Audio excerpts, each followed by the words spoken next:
अब इस blue saga के एंड में कुछ ऐसा हुआ था। स्ट्रॉ हैट्स यानी लूफी, ज़ोरो, नामी, सांजी और and Usopp makes place to fulfil their dreams before entering the grand line. और जिस हिसाब से ग्रैंड लाइन को चने की झाड़ पे चढ़ा के हमें दिखाए रहे थे, तो लगा नहीं था इतनी जल्दी वहां जाएंगे। A place where it doesn't matter how big of a pirate fleet you have, one motherfucker with a oversized blade will fuck you in your ass. Okay, that came out wrong. लेकिन 60 episode काफी होते हैं One Piece world में powers level का idea देने के लिए। और ये क्लियर था कि ये लोग जैसे भी हैं, ग्रैंड लाइन इनके लिए गड़बड़ होने वाली है।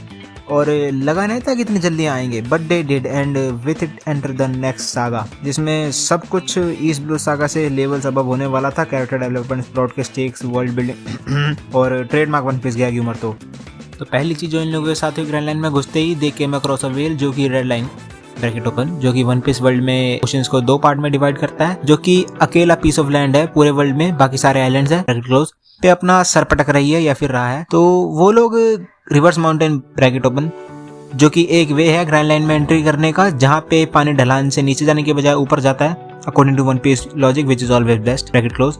से ग्रैंड लाइन में एंटर करते हैं तो उस वेल की वजह से उनके शिप को नुकसान पहुंचा, लेकिन situation didn't escalate in much. सिर्फ लूफी ने उस वेल को गुस्से में आंख में मुक्का मार दिया और दे एंड अप इन स्टमक और हर स्टमक। और अब मैं भी एस्केलेट करते हुए नहीं बोलूंगा दिस वाज डैम फनी, क्योंकि 60-70 एपिसोड बाद हमें पता चल गया था कि ये चूतिया है और इसका कैरेक्टर भी समझ आने लगा था। एक एक्सपेक्ट जहाँ पे वन पीस की इज्जत ज्यादातर लोग नहीं करते, वॉइस एक्टर्स, मैं डब में देखता हूँ। हाँ, मतलब इन लोगों की वॉइस एक्टिंग की रेंज इतनी ज्यादा तगड़ी है, which is needed for a show like One Piece, जहाँ पे कैरेक्टर इतने ज्यादा डायनामिक है। मतलब ड्रिप वाले डायलॉग से लेकर चुतिया पे भरी चिक तक सबको इतनी बढ़िया तरीके से एग्जीक्यूट करा है। But as I said, I am not escalating about the humour here, क्योंकि running gag was one of the best written humour I have watched in any anime medium. इस बुड्ढे के साथ पूरा सेगमेंट जबर था, लेकिन उसको साइड में रखे तो this was the first time One Piece used its trademark pattern, जो कि आगे हर आर्क में होता है और आगे डेस्ट्रोता तक चला। होल केक आइलैंड में चीजें बदली, पूरे स्ट्रॉ हैट्स क्रू जान जगह पर अतरंगी लोगों से मिलता है, मुसीबत में फंसता है जूते की वजह से। लेकिन यही चीज है जो लूफी को इतना बढ़िया प्रोटैगनिस्ट बनाती है, वो चीजों को कभी भी बोरिंग नहीं होने देता। Same thing what happened here.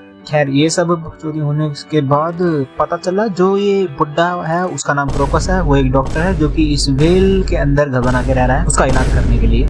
और उस वेल की बैक स्टोरी पता चली, जो कि आगे चल के सिग्निफिकेंट होने वाली स्टोरी में। इसके साथ साथ ये भी पता चला कि ग्रैंड लाइन बाकी ओशन से कैसे अलग है। ये 2 मामूली विलन जो कि वहाँ कुछ फनी बिजनेस करने की मंशा से आए थे, जिन्हें लूफी ने मारा क्योंकि उसका मन किया, अंडरस्टैंडेबल। फर्दर उस आर्क में स्ट्रॉ हैट्स विस्की पीक जाते हैं, जो कि इन दोनों चूतियों, इनमें से एक लड़की है, खैर इन दोनों चूतियों का होम है। लेकिन इन रियलिटी यहाँ सारे के सारे लोग बरोकवर्स के लिए एजेंट्स हैं। वो स्ट्रॉ हैट्स के दोस्त बन के उन्हें दारू पिला के, खाना खिला के और टल्ली करके उन्हें पेल देने की प्लानिंग करता है, लेकिन at the end zero saves the day by killing everyone. लेकिन मेन बकचोदी तो बाद में हुई, जब लूफी चूतियों की तरह ज़ोरो से लड़ने लगा, और ये फाइट कॉमिकली सबसे ज्यादा इंटेंस फाइट थी अभी तक सीरीज की। खैर, इस सब के बाद पता चला कि ये जो ब्लू बाल वाली लड़की थी और ये ईस्ट इंडिया कंपनी एरा के महेश्वर जैसे दिखने वाला जो बंदा था, वो बरोकवर्स में एज अ स्पाई काम कर रहे हैं। प्लॉट ट्विस्ट के साथ हमें पता चला कि एक big league player crocodile introduction हुआ, who is a warlord of the sea, जो कि वो पायरेट्स हैं जिन्हें वर्ल्ड गवर्नमेंट से लीगल इम्यूनिटी मिली हुई है। इंटरेस्टिंग। उसके बाद जब अपने स्ट्रॉ हैट्स को पता चला कि वीवी का एलाबास्ता में स्टेटस क्या है, एक प्रिंसेस है वो, और मिस्टर जीरो एक क्रोकोडाइल जिसकी आइडेंटिटी एज अ क्रोकोडाइल किसी को नहीं पता अप अनटिल नाउ। वो उसकी कंट्री के लोगों के नज़रों में एक हीरो है, लेकिन under the shadow he is the reason उसकी कंट्री में सिविल वॉर होने वाली है। स्ट्रॉ हैट्स अपने शिप पे उसे आने देते हैं, और क्योंकि इतना बड़ा नाम है इन्वॉल्व हुआ इसमें, तो लूफी को दिखता है। लेकिन एलाबास्ता वो लोग डायरेक्ट नहीं जा सकते, क्योंकि ग्रैंड लाइन में navigation is not that simple. Alabasta reach करने के लिए उन्हें 2 और आइलैंड से होकर गुजरना पड़ा। तो ये सागा टोटल 5 आर्क्स में डिवाइडेड है, जिसमें से मेजोरिटी ड्रम आइलैंड और एलाबास्ता किंगडम आर्क है। एलाबास्ता कुछ भी बोल लो, जिसमें से एलाबास्ता इज द मेन आर्क, लेकिन उसके पहले 2 आर्क है जो कि बहुत जरूरी है। One is the little garden, जहाँ पे डोरी और ब्रोगी इन 2 जायंट्स का इंट्रोडक्शन हुआ, जो कि उसी आइलैंड पे सालों से लड़ रहे हैं। जायंट्स की पर्सनैलिटी और वे ऑफ लिविंग ऑर्डर ने वाइकिंग्स के ब्लूप्रिंट पे बनाई है।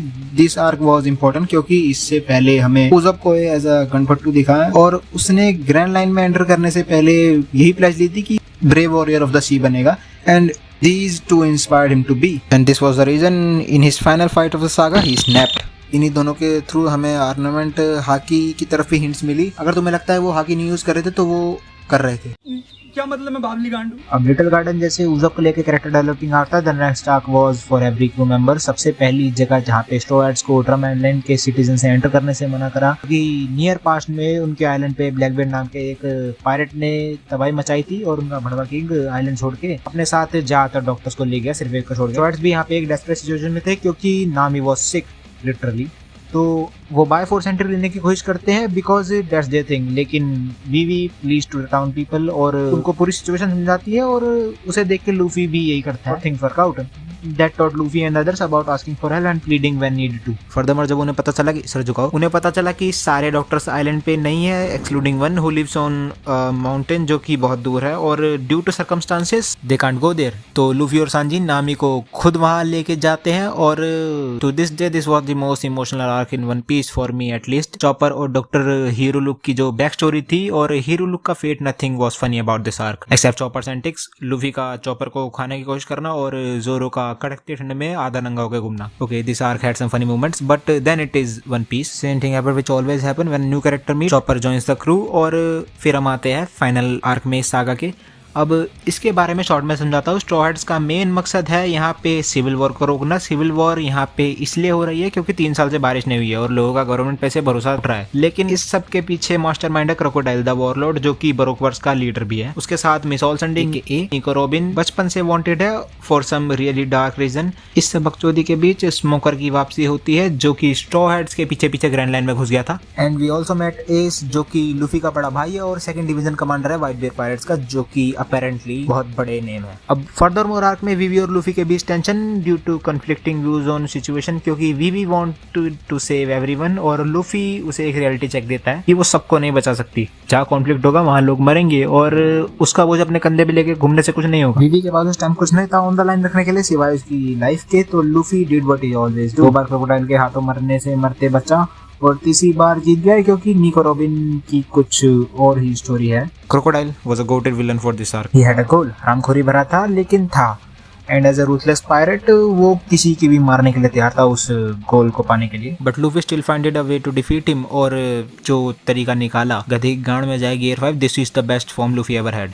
आर्क को एंड भी बहुत बढ़िया तरीके से करा जहाँ स्ट्रॉ हैट्स ने एलाबास्ता लीव किया और they did this to say goodbye to Vivi perfect. लेकिन to our surprise, Miss Olsonde aka Nico Robin was on the ship and she joined the crew. Coming to my favorite topic, the music. New World Symphony जो कि इस arc के final fights के final movements को गनफट तरीके से elevate करती है। This opening is right there with the first opening, कोई बकचोदी नहीं। एंडिंग भी ठीक थी, मतलब बढ़िया थी। आर्क खत्म हो और अब क्रू में एक नहीं बल्कि 2 लोगों की बाउंटी थी। लूफी एंड जोरो, अपने मिस्टर प्रिंस की भी होनी चाहिए थी। बवाल मचाया था कसीनो के बाहर। MVP of the arc was Mister Prince of course, tied with Bon के लिए। किसको पता था कि इस कैरेक्टर को इतना ज्यादा MVP ये होता कहते हुए गांडू लगूंगा लेकिन मर जाता। तो पूरे आर्क सबसे फनी चीज थी ये घास और वो सीन जहाँ पे वो फ्लेयर को फॉलो करते हुए जंगल में पहुंच गया। ये था मेरे थॉट्स एलाबास्ता किंगडम सागा पे। Next video is going to be about Skypiea, लेकिन एक कैच है, रिव्यू के साथ साथ एक्सप्लेनेशन भी करेंगे 1 मिनट, वो तो इस वीडियो में भी करा।